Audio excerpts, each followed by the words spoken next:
ready? It's the Roundtable with me, Robert Bannon. Well, welcome to the Roundtable, everybody. My name is Robert Bannon. You're listening to us on Broadway World or here on the Broadway Podcast Network. It's Tribeca. It's June. It's my favorite month of the year. And we have a star of One Spoon of Chocolate here. And let me tell you, does it involve a Wu-Tang Clan member? Yes. Is our next guest on a soap? Yes. Am I obsessed with all of these things? Yes. Do you think soap opera and Wu-Tang? Not usually, but you will today, because Jason is here to tell us all about it. And I'm so excited. This cast is bananas, by the way, and his career is just on fire. Ruthless is on BET, and we were talking about Beyond the Gates on CBS and a brand new film at Tribeca. So Jason Vendryes, welcome to the Roundtable. Hello. Well, you're on location in New York City, about ready to debut, premiere, and have your big old film festival Tribeca moment. I mean, you had quite the year this year. How do you feel with the TV shows, with the work, with the film? Like, it's I'm popping. Yeah, it's been great.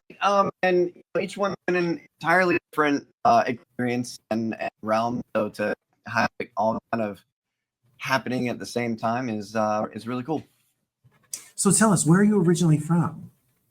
So I was originally born in New York, Long Island, Port Jefferson area.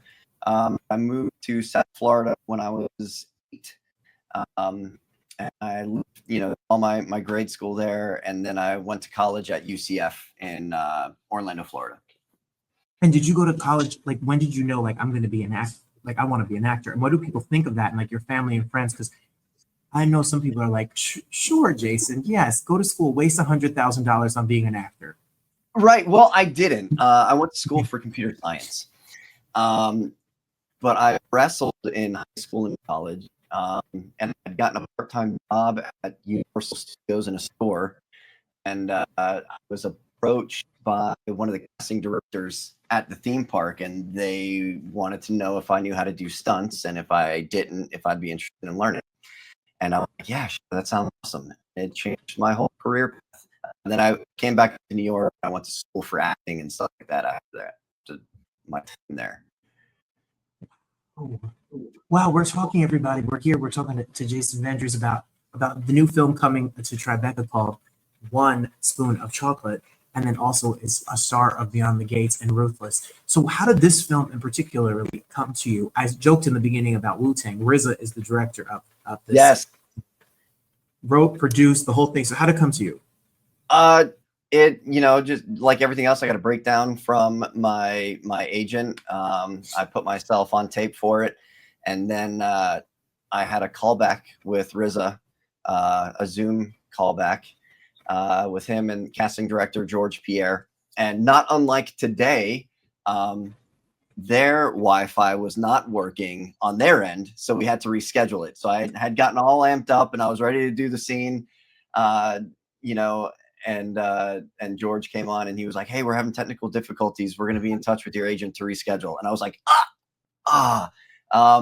but no, they were great. George is awesome. RZA is amazing. And I think we did the scene twice, with some adjustments. And then I got a call a couple of days later asking if I'd be willing to sign on to the movie. And you finished it last year, and now that it's out, it's going to be out at Tribeca. How does it feel when you do something a year ago? You kind of do it, let it go, it gets edited, it gets fixed, it gets put on the shelf to the right moment, and now the time is here. The premiere is here. Yes, so much fun. For me, the most exciting part is seeing everybody again. We worked on the film. I think we shot a total of 6 weeks. So seeing everybody every single day, all that time, you get to know people and create friendships, and then everyone goes their separate ways, and then we don't really see each other again until something like this happens. So I'm excited to see everybody on Sunday. Well, what's funny about this film in particular, everybody, is it's got quite the cast. Shameik Moore, it has Blair Underwood, it has Paris Jackson. Did you work with Paris Jackson? I did. My character actually has a huge crush on Paris in the movie. So, what was it like to work with her? She is amazing. She is the sweetest person. While she was down there filming, she got a cat. So she had gotten this new kitten, and was bringing him to set.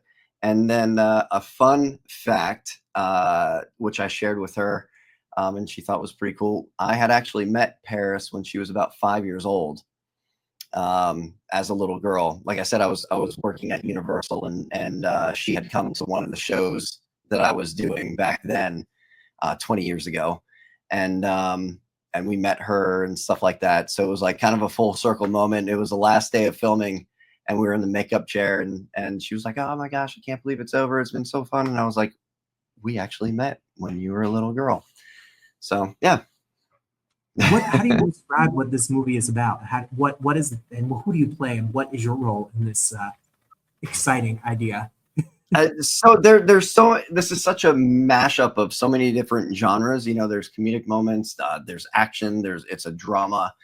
My character is Deputy Susky, who Michael Harney's sheriff is my boss.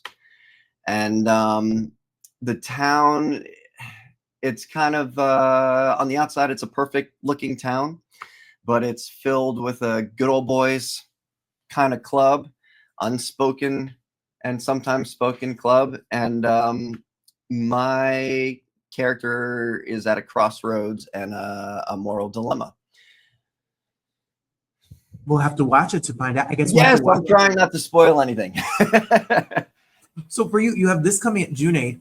And I know Yes. this may not make it out by June 8th, but what can we do? Do you know any information? I'm sure after this festival, this film people are gonna want to see it. It's gonna be picked up, it's gonna be distributed, it's gonna stream somewhere or be in theaters. We should stay up to speed with you on social media and the film as well. Absolutely. I know I'm on Instagram primarily, at Vendryes. One Spoon of Chocolate has their own Instagram account, which is really active right now. And then we premiere June 8th, and then we have 2 follow-up showings at Tribeca as well. So if anyone can't make it out Sunday night, they're in the New York area, you can check out Tribeca's website, and I think we screen again, I think like Monday and Wednesday or something like that. I love this. When I growing up in New Jersey, knowing about the Wu-Tang Clan and then watching their series about RZA and how he started this group and the artistry and the imagery that he had to make the music and then make this into not only a musical group, but literally a pop culture symbol. I mean, this symbol and what they stand for lives forever. Now to see them venture into acting and now directing and writing, is there anything that RZA can't do? Like, he does everything. Yeah, I don't think there's anything that he can't do. He's amazing. He wrote beats to my childhood. So getting an opportunity. Oh, and then beyond that, Man with the Iron Fist, I loved his debut directorial film, and then getting the opportunity to work with him. It was such a cool film to be a part of for multiple reasons, but also, your childhood heroes and whatnot. Absolutely. So for you, Jason, tell us about your time on Ruthless, which we just had some co-stars of Ruthless here on this show. And Very cool. What was it like to be a part of that? That's a big ensemble, another all-star cast of people. Yes. Ruthless, it's great. It's a lot of work. It's a different challenge because Tyler Perry shoots very fast.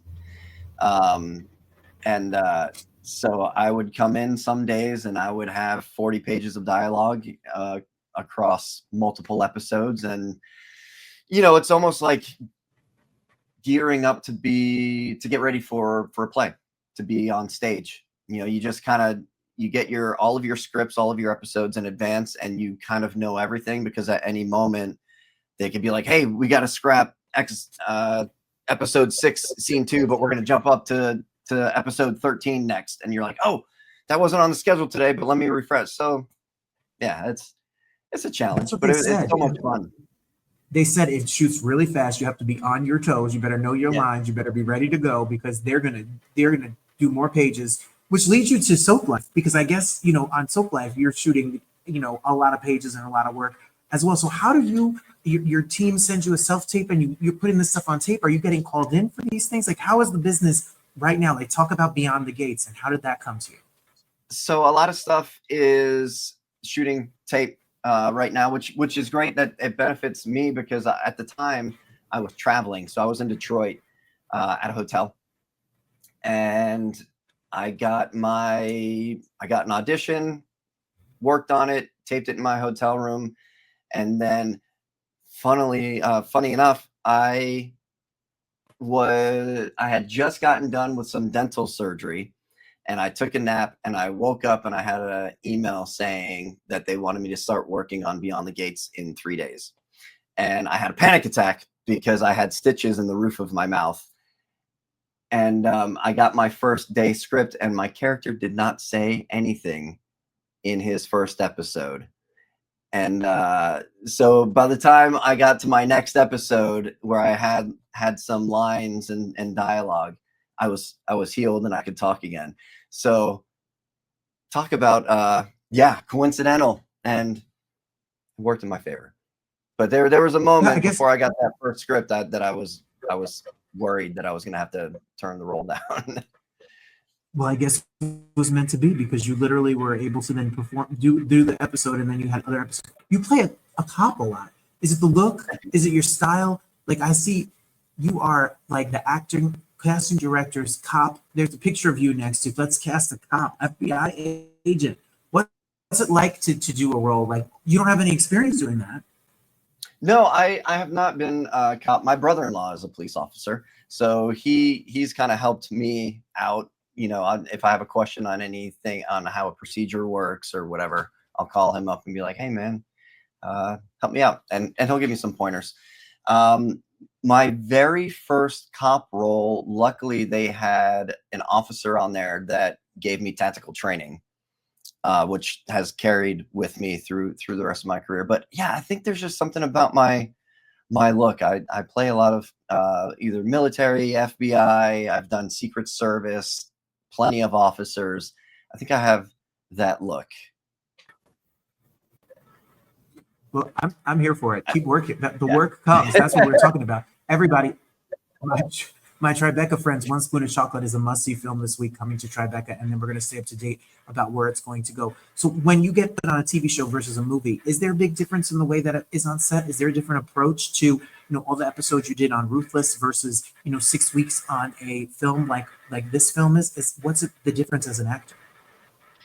I kind of approach all of my roles the same, the way I break down my scripts. With something like Ruthless or Beyond the Gates, there's just a lot more to break down when you get all of your episodes. Ruthless, you get all your episodes up front. Beyond the Gates, you kind of are a week ahead, so you don't know. You're kind of left hanging with the audience. You're waiting for your next script to find out what's going on with these characters. And then obviously with a film, you get it all up front. So creating your story arc is a lot easier, I would say, from a film perspective. And then something like Ruthless, where you get all your scripts up front, like I would write out a chart with all of my episodes and my scenes and where I was in that character's arc, so that when they say, hey, we're bumping this episode and we're going to shoot episode 12 next instead, scene 3, I could look up my chart and see exactly where I was within my character's journey. So I had a little more sense of what's going on. With the soap, it's fun. Like I said, where I'm like, what is he going to do next? Then, that Saturday I would get all my scripts for the following week and be like, oh, okay, here's what happens.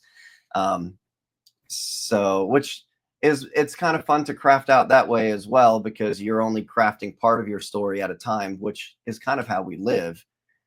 We only live a few days at a time.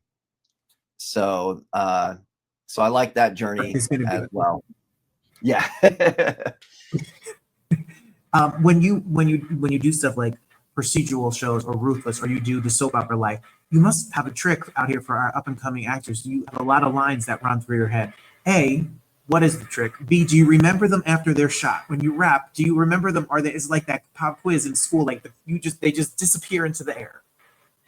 A little bit of both. I think a lot of times, if I start hearing the dialogue from the other characters. So the way that I break down my scripts, part of the way, I think everyone, has their own little secret that they do to help remember. But I have my triggers that I go off of based on the other character.